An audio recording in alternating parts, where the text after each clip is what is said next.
Want to dive in as it relates to Rayburn and what's the driver of the cost. But before I get there, I want to do a quick history of how did we get here? What is the cause? Obviously, Rayburn is a significantly newer building than Longworth, but the maintenance costs are significantly high. Is this a design failure when Rayburn was originally built? Was it mismanagement of the building? Did we fail to do preventative maintenance? Can you give us a really brief history lesson as to why is Rayburn failing? Thank you, Chairman. So when we say it's one of the newer facilities, that's kind of a relative term when we're talking on campus. It is over 60 years old. And during those 60 years, unfortunately, there was not a lot of investment made in this facility. And so many of the components of these buildings are original to the building. One of the easiest examples I can say is that the air handler units that provide fresh air and circulate air to the building were designed for 30 years of operation, and they're coming up on their 61st birthday. So we're well beyond the need for replacement of those particular components. But that's endemic throughout the building. Some cost drivers that you spoke about are because when it was constructed in the early 1960s, it was kind of that sweet spot where we're using both asbestos and lead in our buildings. And so those hazardous materials are embedded throughout the infrastructure in this building. The condition of the pipes, the condition of the wires, all of these things that are hidden behind the walls have deteriorated over the years without replacement. And now they're causing some of the issues that both you and the ranking member brought up in your statements, the continual leaks and the issues that we have. So if I can, let's look forward. Obviously, large cost numbers in these buildings. What's the driver in this significance of the cost that we're seeing? Obviously, we're in a good way. We're not going to use lead and asbestos and other things in modern construction. But what's the driver in the large kind of eye-popping number to redo Rayburn? Thank you, sir.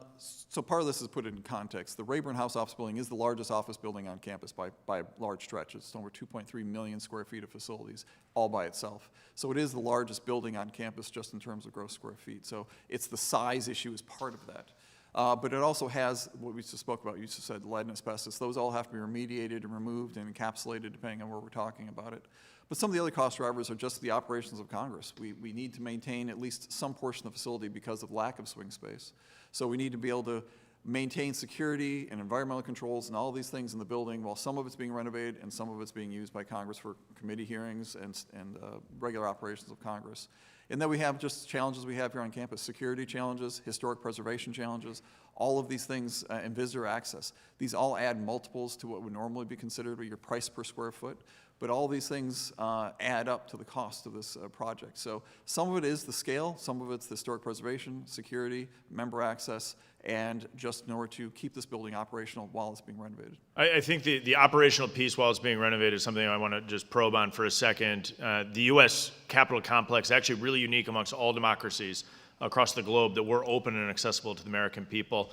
I think that's actually mind-blowing to foreign visitors that come here, that they can just walk in. Sometimes it's surprising to American citizens, but hopefully they're all aware that you can just come and visit. And we're doing both keeping people safe, not only the visitors, but members and staff, but at the same time open and accessible. The Cannon complex was done in multiple phases, including 4 key phases while the building was operational. As we look at the Rayburn project, is that a lesson learned for a cost savings to not do it in that many steps? It absolutely is. One of the enduring lessons we learned from Cannon, I call it the big 3 lessons of Cannon, were that doing it in what essentially was 5 phases, a 0, 1 through 4, was inefficient. You know, all this cycle of mobilization, demobilization, having all this construction in such close proximity to members, this was all inefficient and disruptive to Congress. So that requires swing space, according to your study. What's your number 1 recommendation on the swing space? Go ahead.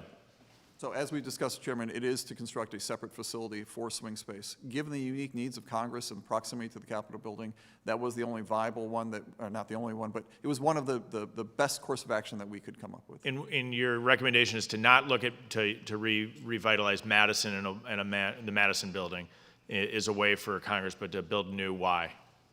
Madison, for a variety of reasons. Number one, Madison was never built for high occupancy office space, so we would have to do all sorts of renovations and reconstruction inside of it.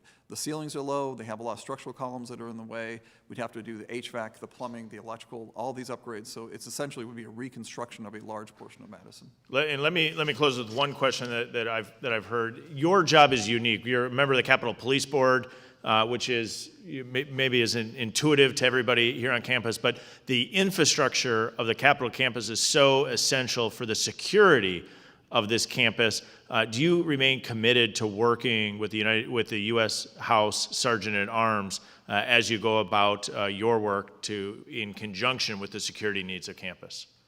Absolutely, Mr. Chairman. The House Sergeant at Arms, as well as House CAO and U.S. Capitol Police, are all key stakeholders in all the work we do, and I'm committed to engaging with them constantly, as I do as a member of the Capitol Police Board, as you pointed out, but also in my role just as the architect. They are a key stakeholder. Thank you very much. Appreciate your testimony today. I yield back.